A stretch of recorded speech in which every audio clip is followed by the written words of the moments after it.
Have you ever picked up a book and just felt like it was written just for you? Oh, absolutely. Like the author somehow knew exactly what you needed to hear right then? Yeah. Or maybe, you're learning a new language, perhaps English, and you're wondering, can reading really help? Can it unlock fluency? Right. That quiet act of just sitting with a book. Well, if any of that sounds familiar, then you, dear listener, are definitely in the right place.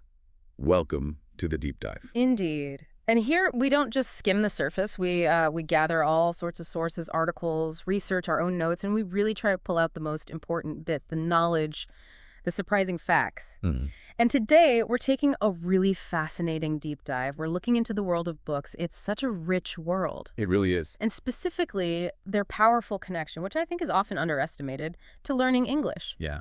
We want to explore how stories can, transform your English, but also maybe even how they shift your perspective on life itself. That's exactly it. That's our mission today. We've got this collection of, well, really insightful sources looking at why books mean so much to us and, more practically, how they could be like a secret weapon for improving your English. A secret weapon, I like that. Yeah.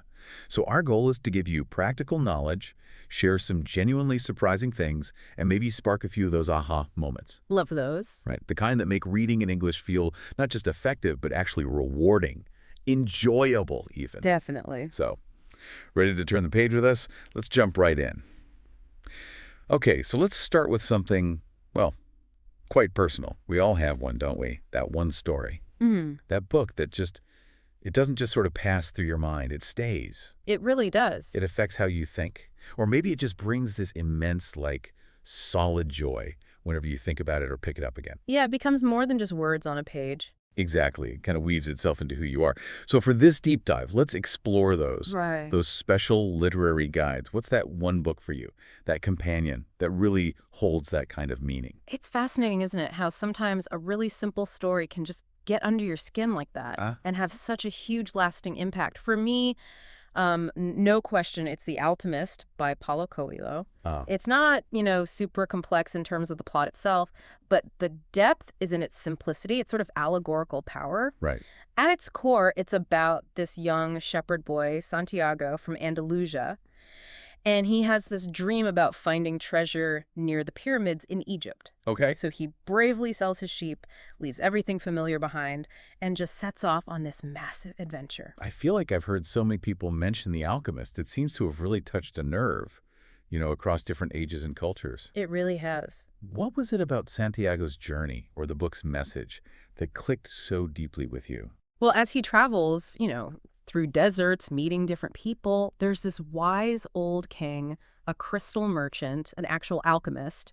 He's not just looking for gold. He's learning these much bigger lessons about how the universe works, about chasing your deepest dreams, and crucially about listening to your own heart and the language of the world. Wow. What really got me, I think, was the central theme, this idea of a personal legend. Personal legend. Yeah, it's this idea that every single one of us has a unique dream, a purpose in life. And if we're brave enough to actually go after it, the entire universe works together to help us achieve it. That's powerful. It is. It's just told so beautifully, simplifying these quite complex philosophical ideas into a story you can easily follow. So it's not just entertainment. It's like a mirror. It makes you think about your own life, your own treasure. Precisely. It genuinely makes me stop and think about my own path. What do I really want? What's my personal treasure? Am I actually following that path? Or am I letting, fears and doubts get in the way? The book sort of gently, but also quite firmly, teaches you not to give up on your dreams, even when things are incredibly difficult. Yeah. When the way forward isn't clear or the obstacles seem huge, it's this powerful reminder, almost spiritual, to just keep going, trust the process, and understand that sometimes the real treasure isn't at the end point. Right. It's found along the journey itself, or maybe even, surprisingly, close to where you started. That's a beautiful way to put it. Is there a specific line from the book that really sticks with you when you come back to? Oh, absolutely. The most famous one, probably, and it definitely stayed with me, is when you want something, all the universe conspires in helping you to achieve it. Wow. Yeah, that line just, it hits deep. Yeah. Because it offers such hope, such encouragement, especially when things are tough, when I face difficult choices or setbacks.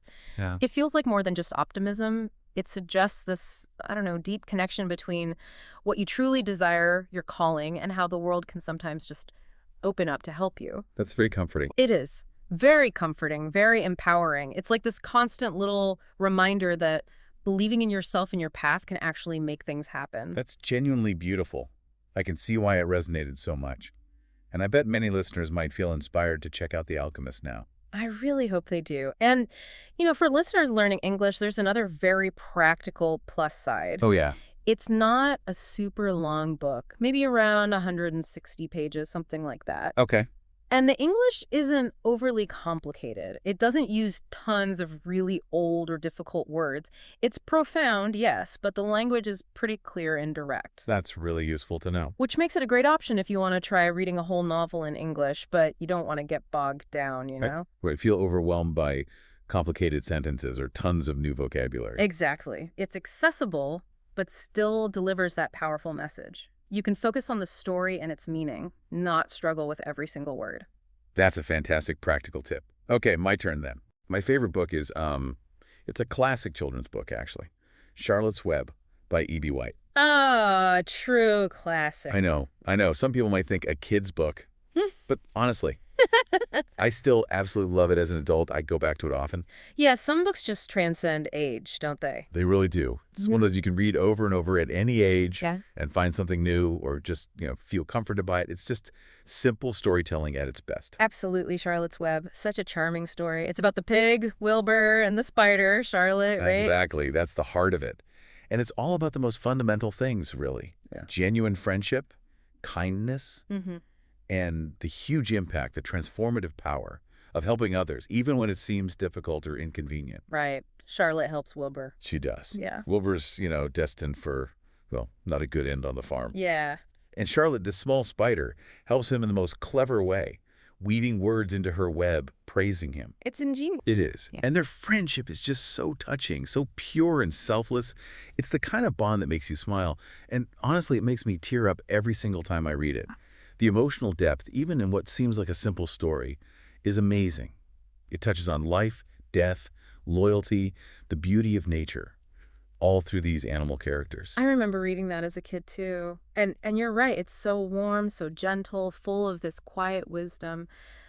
Why do you think it holds such deep meaning for you, even now? Because I think it's this constant, beautiful reminder that even small acts of kindness, things that seem insignificant, can make a huge difference. Yeah. They can change someone's life, literally change their fate. Yeah. It shows so powerfully that love and friendship aren't just nice feelings, they're actual forces. They can overcome big problems, create miracles, really. That's a powerful message. And I think those messages are important for everyone, no matter where you are, what language you speak, how old you are. They're about basic human truths like compassion and connection. I completely agree. And, like The Alchemist, the language is simple and clear, but the themes are deep, which makes it really impactful, but also accessible. Yes, exactly. It's amazing how a story written for children can carry such a strong, universal message that hits adults just as hard, maybe even harder sometimes. Right. It speaks to something fundamental in us. And like you said, the English in Charlotte's Web is beautifully clear. Descriptive, yes, but not overly complex. Mm-hmm.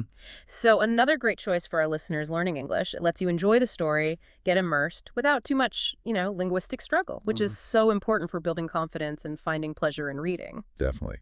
So to all our listeners, as you hear us talk about these books, think about it. Have you read them? Or do you have your own favorite book, one that touched your life like this? Yeah, what story has stayed with you? Exactly. Thinking about why a book is special to you is really the first step in using that power, understanding its magic. Okay, so let's dig into this a bit more.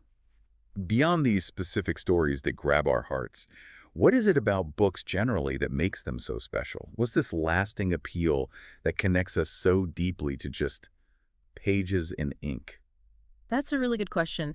It gets to the heart of the human experience, I think. For me, a book becomes really special, truly unforgettable, when it sparks a deep emotional reaction. It might fill you with just pure joy, or maybe it brings you to tears. Sometimes a book just makes you feel less alone.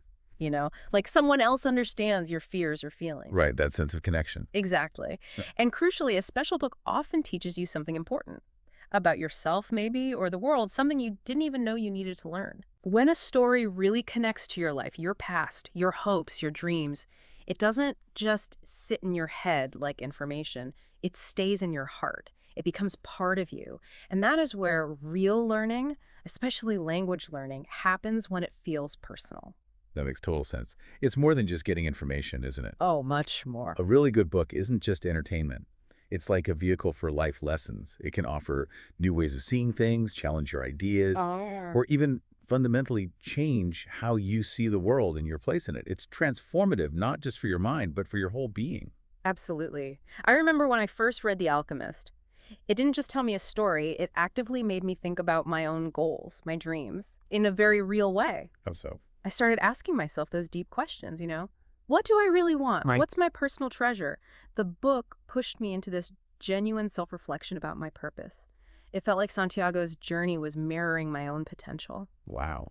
That's why books are so much more than paper. They're catalysts for personal growth, for self-discovery. I think everyone has had that feeling with a book, right? I hope so. Where it feels like the author is speaking directly to you, almost like finding a friend in the pages, someone who just gets it. Yeah. Especially if you read it at just the right time in your life. Yeah. It feels uncanny, like it was written just for you. That's such a powerful feeling. Connection, validation, understanding. That connection is amazing. It creates this intimate bond across time and space. And beyond that personal connection, another incredible thing about reading is how it transports you. Oh yeah, the mental travel. It's one of the best things. You can literally travel in your mind. You might be sitting on your sofa, maybe with a cup of tea, but suddenly you're in a bustling city in another country, or walking through a different historical time, or even exploring these vivid magical worlds. Dragons and stuff. Exactly. Right. Or spaceships. It's like a portal to infinite possibilities right there in your hands. I completely agree that mental travel is one of my favorite parts too. Like take Charlotte's Web. The setting is just a simple farm. Oh, so I'm humble, yeah. Not some grand exotic place, but the friendship between the animals, the way their little world is described with such detail and love, it makes it feel so alive, so special. E.B. White's writing does that. It really does. Yeah. He uses language that makes you almost see the barn, Hear the animals, smell the hay. It just pulls you right into that different world, makes it feel real. And that immersive quality, that ability to travel mentally and connect emotionally, that's incredibly valuable for language learners. How so? Well, what's fascinating is how these personal experiences with books tap into universal human needs. We need connection, understanding, exploration. Right. So if you connect this to the bigger picture, reading isn't just about, say, learning vocabulary. It's about expanding your inner world, enriching your emotional life, developing empathy. Dipping into someone else's shoes. Exactly, understanding different viewpoints. And ultimately, growing as a person. It's this profound act of self-expansion. And for language learning, it means internalizing the language in a much deeper way than just memorizing grammar rules. Okay, so thinking about all this magic, this personal transformation that books offer, what does it all mean for someone learning English, someone who wants to use reading to actually improve their skills? Right. How do we take these ideas about the magic of books and turn them into practical steps people can use starting now? Well, for anyone learning English, reading books is, honestly, it's an incredibly effective tool and often overlooked. Yeah. It gives you constant exposure to real sentences, real vocabulary. And crucially, it helps you see how English is used naturally in real situations, not just isolated words or grammar rules from a textbook. Okay. This is where you get that incidental vocabulary acquisition, which sounds fancy, but it just means learning words without consciously trying. Ah, the effortless way.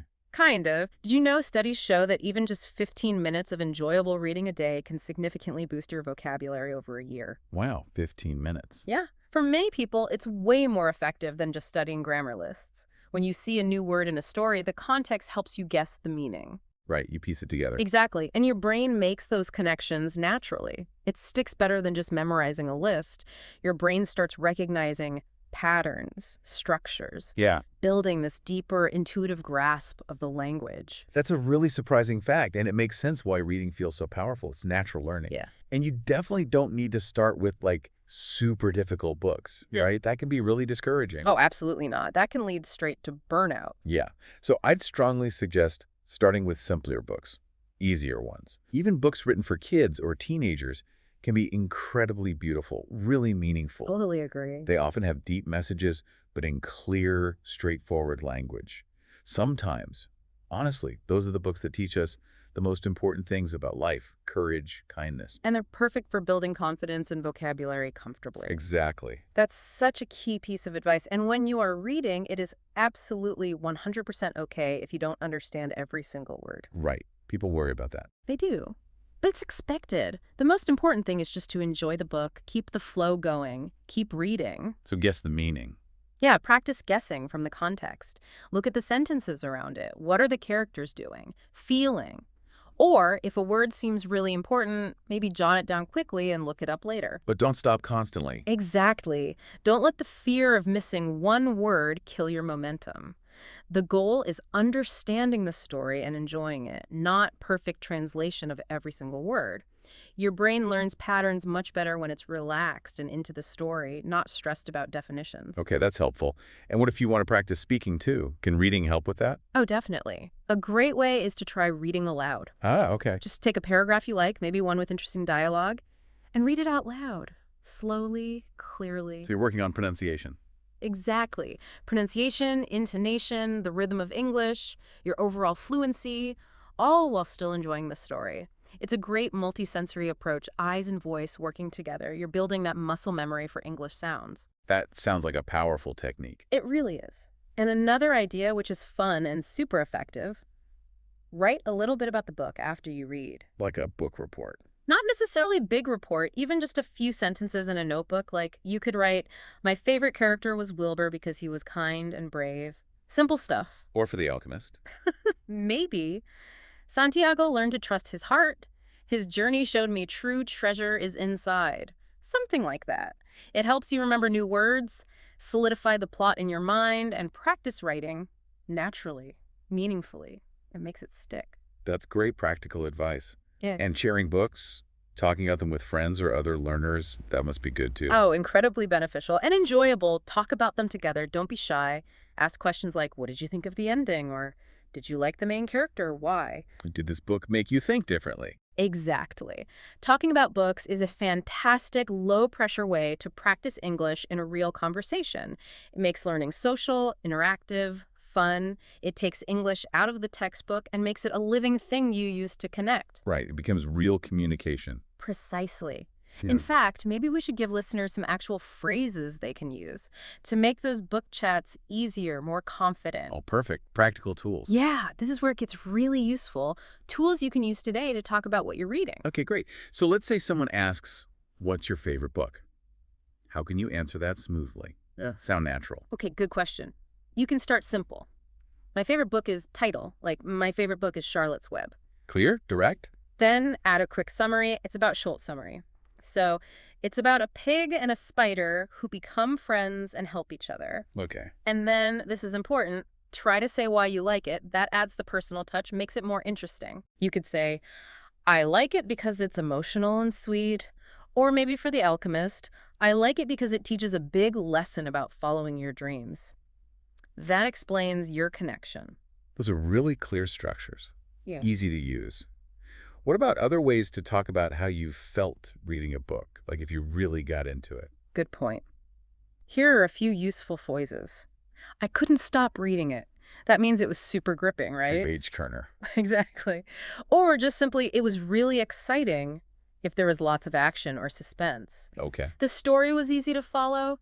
That's a good one, especially for learners. If the plot wasn't confusing, the characters felt real, that shows you connected with them. Yeah, like they were actual people. Yeah. Or animals. Right. And a classic one for emotional impact. It made me laugh and cry. That says a lot about its power. Those are great. Really versatile. How about describing the type of book? Using adjectives. Yes, good idea. So if a book is full of action and suspense, you could call it exciting or maybe fast-paced. If it's got a deep message, makes you think a lot, you could say it's thoughtful or inspiring. And if it's just plain funny? Then funny or maybe lighthearted. Good for a relaxed read. What about books that are easy for learners? You could say it's simple or beginner-friendly. Those words give a quick snapshot, help others know what to expect. That's a really helpful list. But what if you don't like a book? That happens too. Oh, absolutely. And it's totally okay. Reading is so personal. Not every book works for everyone. So how do you say that politely? You could say something like, it wasn't really my favorite, or I didn't enjoy it that much. It's honest, but not harsh. Normalizes it. No one has to love every single book they pick up. Yeah, that's true. Reading is personal. Some books connect, some don't. But, even a book you don't like can teach you something. Exactly. Even if it just teaches you what kind of stories you don't prefer, that helps you choose better next time. It's all part of the journey. Yeah. And for our listeners reading in English, remember, you don't have to read a whole book in one sitting, or even a whole chapter. Small steps. Yes. Commit to a little bit each day. Even just 5 minutes is fantastic. Seriously. Little by little, you get better, more confident. It's about consistency, not speed or volume. Small efforts add up big time. Exactly. So, listeners, think about it. What kinds of books do you love? Heartwarming stories like Charlotte's Web, or big adventures like The Alchemist. We really hope this deep dive gives you not just book ideas, but maybe a fresh spark for reading itself. Maybe helps you fall in love with it again. If we connect this to the bigger picture, becoming a well-rounded English speaker, knowing the actual language about books is pretty key, isn't it? You mean the terminology? Yeah, the words we use to talk about them. It helps you understand what you're reading better, but also helps you talk about it more clearly, share your thoughts, have deeper discussions. It's part of fluency, part of fitting into the culture of readers. That makes sense. So let's quickly go through some essential vocabulary, words that will help you navigate the book world with more confidence. Brilliant idea. Let's break down some common ones. First, author. Simple but important. The author is the person who writes the book. Like E.B. White for Charlotte's Web. Exactly. Knowing about the author can sometimes add extra layers of meaning too. Good point. Next, title. That's just the name of the book. The Alchemist. Right. Its unique name. Then there's character. That's any person or animal or creature in the story. Like Charlotte, Wilbur, Santiago. Exactly. They drive the story. Understanding characters is key. Okay, another really important one for understanding stories is plot. What's the plot? The plot is basically the sequence of events, what happens in the book from beginning to end. The storyline. Pretty much. The series of events that create the conflict, build suspense, lead to the ending. Yeah. Like Santiago's journey to find treasure in The Alchemist, that whole sequence of events is the plot. It gives the story structure. Got it. And what about the really exciting bit? You mean the climax? Yes. That's usually the most exciting part, the most intense moment, the big moment where the main conflict peaks. Like when Charlotte weaves the words to save Wilbur. Exactly. That moment of high tension and relief. Or in The Alchemist, when Santiago finally understands the real meaning of his treasure, it's a major turning point. Everything changes at the climax. Okay, and after the climax comes? The ending or conclusion. That's just how the story finishes up, how everything gets resolved. Happy, sad, surprising. All of the above. It's the final note, the end of the journey you took with the characters. Right. And one more term people hear a lot. Genre. Yes, genre. That just means the kind of book it is, how we categorize it based on style or subject. Like mystery, romance, science fiction. Biography, children's fiction.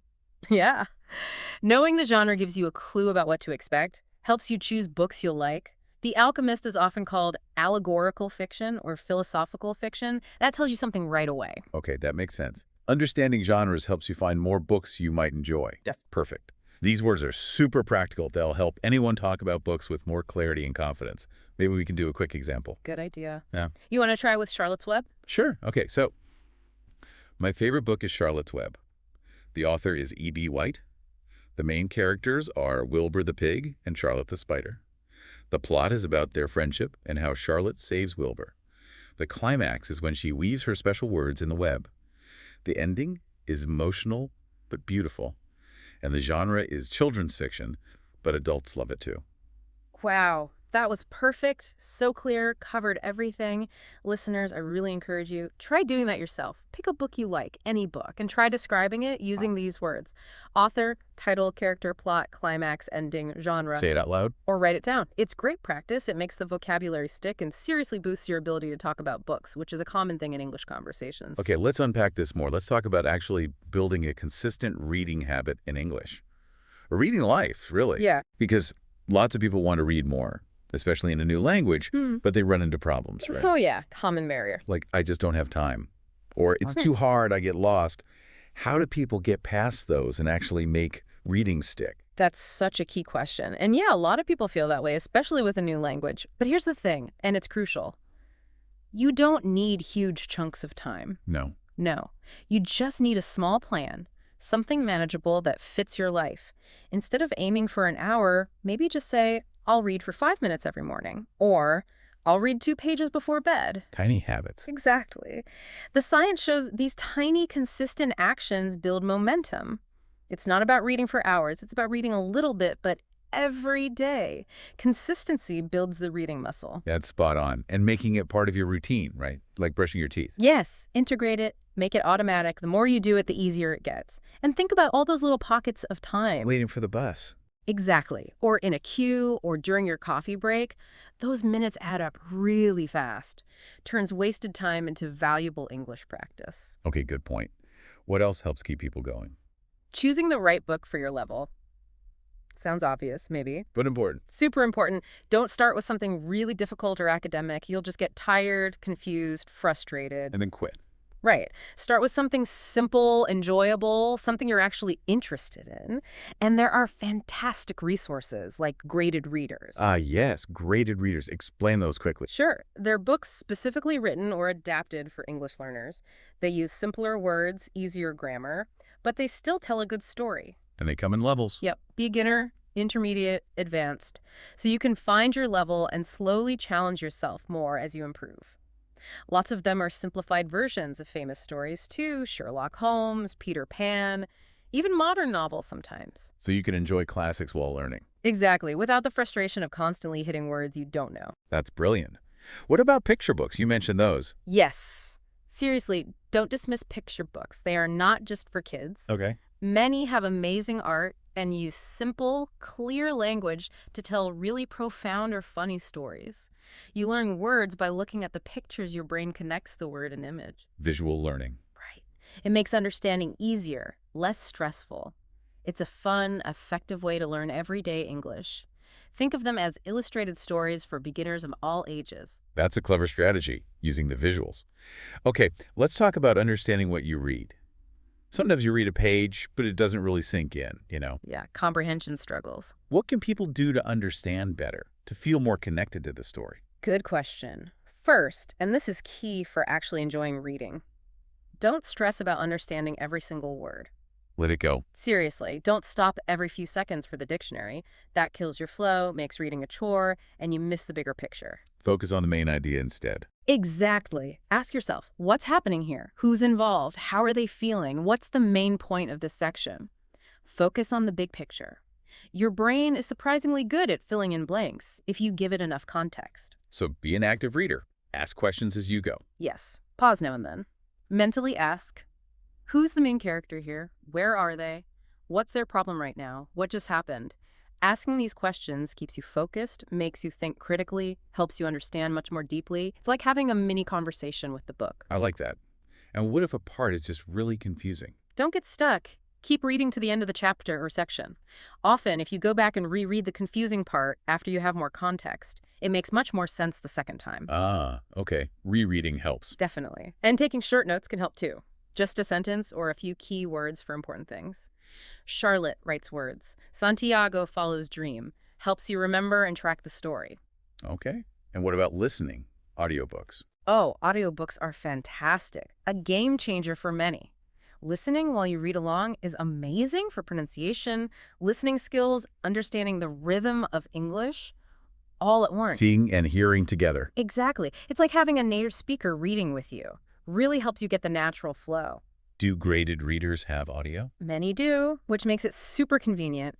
Or you can just listen to regular audiobooks while walking, cooking, relaxing. It's a great, low-stress way to immerse yourself in English, even when you're busy. Passive learning, almost. That's really practical. Now let's talk about the social side. Learning a language can feel lonely sometimes. Yeah, it can. But it doesn't have to be. Yeah. And one really dynamic way to boost English through reading is book clubs. Ah, yes. Book clubs are wonderful. You've been in one? I have, yes. And they're fantastic not just for enjoying reading, but for meeting people and practicing English in a really natural, fun way. So what is a book club for those who don't know? It's basically a group of people who all read the same book. And then they meet up maybe in person at a library or cafe or online to talk about it. Okay. How does that help with English specifically? Well, first, motivation and accountability. Reading alone, you might drift off, right? Yeah, easy to put the book down. But in a book club, you have reading buddies. You often have a gentle deadline. Finish this section, finish the book. It gives you a reason to keep reading regularly. It's like built-in support and a fun commitment. Makes it a shared adventure. I like that, a shared adventure. And then you talk about it. That must be great speaking practice. Exactly. Talking about the book is brilliant for speaking skills. You share your ideas, your interpretations, you listen to others, which boosts your listening comprehension too. And you probably learn new words from the discussion. Absolutely. New words, idioms, expressions, all in context. And it's low pressure because everyone's focused on the story, not on grading your grammar. It feels like a chat with friends, not a test. That sounds much less intimidating for people who are shy about speaking. Totally. You all have the book in common, so there's always something to talk about. It's easier to jump in. And making mistakes is okay. Completely okay. It's part of learning. The goal is participation, practice, having fun. Plus, you often meet people from different countries, different cultures. It's enriching in so many ways. That sounds amazing, actually. But what if you can't find one nearby or live somewhere they aren't common?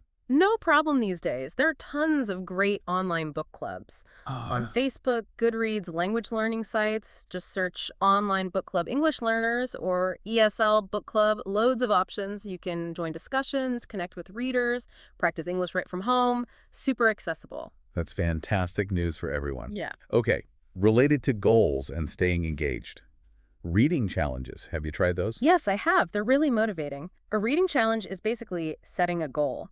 Read X number of books in Y amount of time. Like 10 books in a year. Exactly. Or maybe 3 books in 3 months. Sometimes they have themes like books by women authors or books about travel. It's a structured way to read more. I like that it gives you a clear goal. That must make you feel more committed. Definitely. You feel excited to work towards it. And when you finish, you get that great sense of achievement, pride.